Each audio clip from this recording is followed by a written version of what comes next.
Well, good Thursday morning, everybody. Hey, I've arrived at my customer here in Richmond, Kentucky, Asahi Forge of America.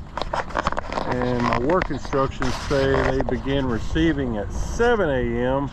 But the sign on the other side of that white sign there says they begin at 8 a.m. So, got some bad information there. Looks like I'm gonna kill some time. Plus, I went around the corner there because I've been here a couple times before. Receiving is way around back on the other side of the building. There's already 2 Maverick trucks parked right around the corner there. They must have spent the night here, but so yeah, it's gonna be a while. But look at the beginnings of a sunrise over there. Beautiful. Nice, crisp morning. I don't even think I've showed you this load. So, you know, it's like the load I delivered up in Warren, Michigan yesterday. Just your basic steel bar load. It's got a belly wrap in the front and the back, 4 chains over, 1 tarp. So I was going to go ahead and start getting my tarp off and get unsecured, at least down to the probably leave the belly wraps on. There's the logo for Asahi Forge. Asahi, I'm not sure how you pronounce that. Asahi. Anyway, there's the load, and again, beautiful sunrise coming up. At least I'll be able to see that. All right, more later. Okay, everybody. Well, I've been waiting here for about 2.5 hours. There was 3 Maverick trucks ahead of me. It's my turn now to pull into the loading zone. I got a couple of dry vans that just pulled in ahead of me. They load in a different spot, so they won't really block me.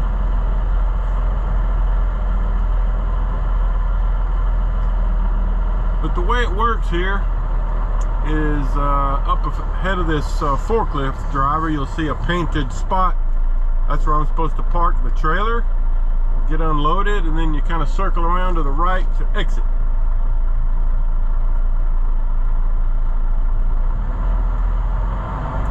So that's how it works. I've already got my straps off.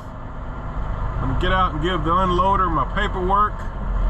I'll try to get a little footage if I can. But basically he hops up on there and scans in the bundles and then unloads them 1 bundle at a time.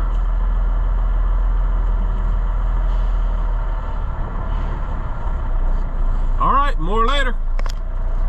Okay, folks, I've gotten unloaded, got my boards put away, and it took them about 5 minutes to send me an order. I'm going to pick up in Gent, Kentucky at North American Stainless. It says it's a preloaded trailer. Problem is, it delivers tomorrow at 10 a.m. in Hanover Park, Illinois, which is basically Chicago. So, unless I get a swap on that, that would definitely put me getting home on Saturday. So I'd have to make that delivery tomorrow around 10 a.m. in Chicago, go somewhere else around there to get loaded. Yeah. So yeah, with this particular load, I'd be looking at a Saturday for sure. All right, just showing you how to get out of here. So Gent, Kentucky is about 2.5 hours from here.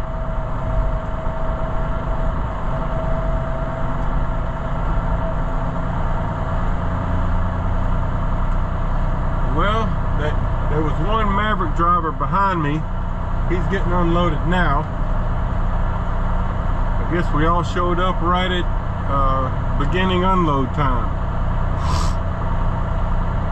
Then there's one other guy here, not a Maverick fella, right here beside me.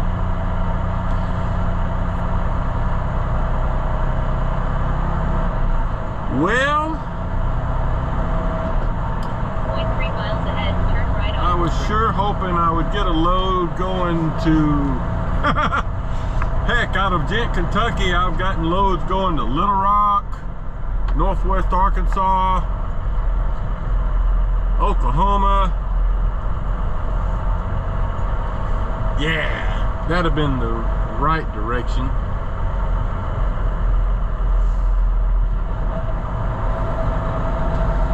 Okay, so we've wrapped around the building.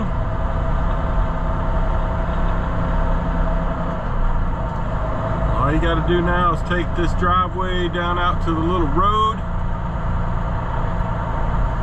and off we go. I'll see you in Gent, Kentucky. Okay, everybody, Paperboy back at you. Well, I'm about 35 minutes from Gent, Kentucky on 71 heading south, and I just wanted to tell you, kind of had a weird thing happen. You know, after I left my delivery back there in Richmond, Kentucky, got about 15 miles down the road, and a guy from the Maverick maintenance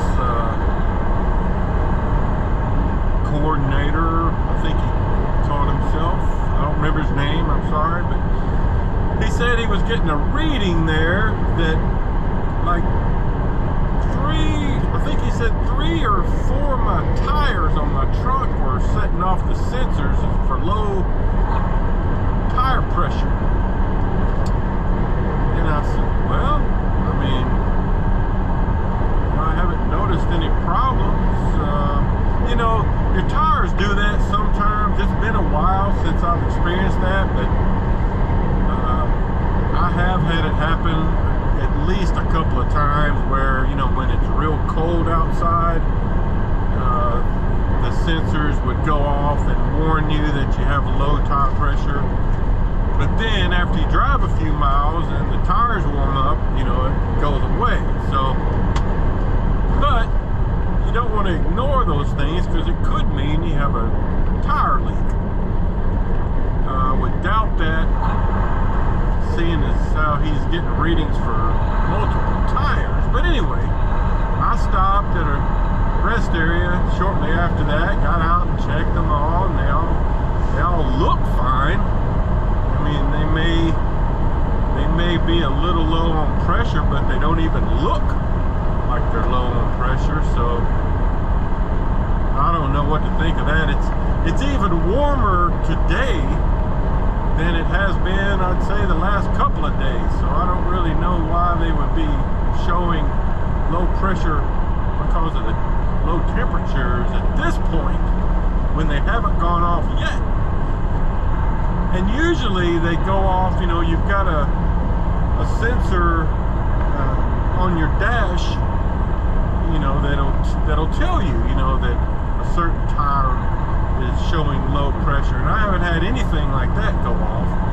This is just the guy back in Little Rock, I guess, getting a reading. So, I don't know, kind of weird, but all the tires seem fine to me. I mean, when I get a good opportunity, I'll have them checked. In fact, I might can have them checked up here at Gent. There's usually a repair service or two working the lot up there, because there's so, you know, different truck lines and lots of trailers, preloaded trailers there. So it's a good place for repair guys to be working.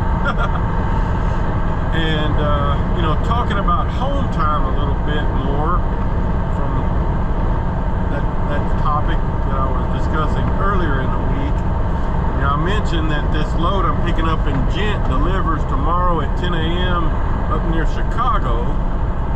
And I mean, it wasn't 15 minutes after I got that order that the fleet manager had sent me a message that he's looking for a swap. So,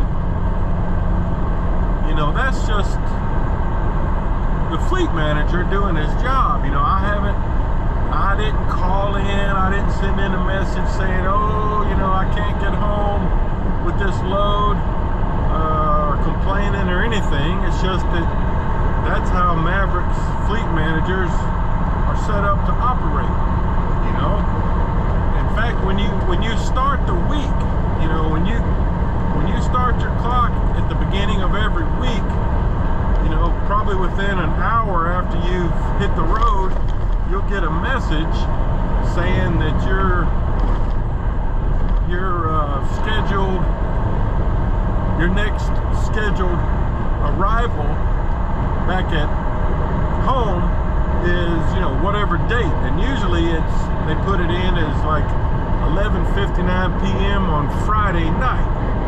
And that's just how it is every week, you know, unless I've scheduled some time off or said that I'm going to stay out an extra week or something like that. So I'm just trying to give you an idea how it works. I mean, you can set it up with your fleet manager.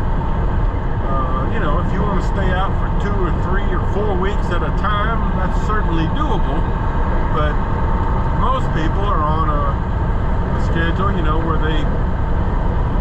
Maverick works to get you home for the weekends. So anyway, that's kind of what's going on. You know, and I started pretty early this morning. I hit the road probably, it was probably before 3:30 a.m. Eastern time. And it's about noon now, still Eastern time. So I've got less than 6 hours of time left on my clock for today.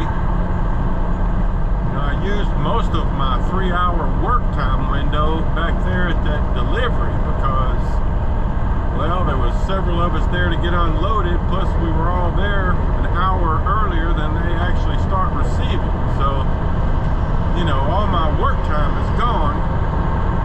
So, you know, I'm thinking when I get to Gent, it'll be a preloaded trailer. So, you know, it'll probably take me at least an hour and a half. Might as well figure a couple of hours to get in and out of there. So, you know, I might have 3 hours left on my clock. So, you know, I'll plan on driving towards Chicago whenever I get done here in Gent, and then we'll just see what the fleet manager comes up with. I'll probably hear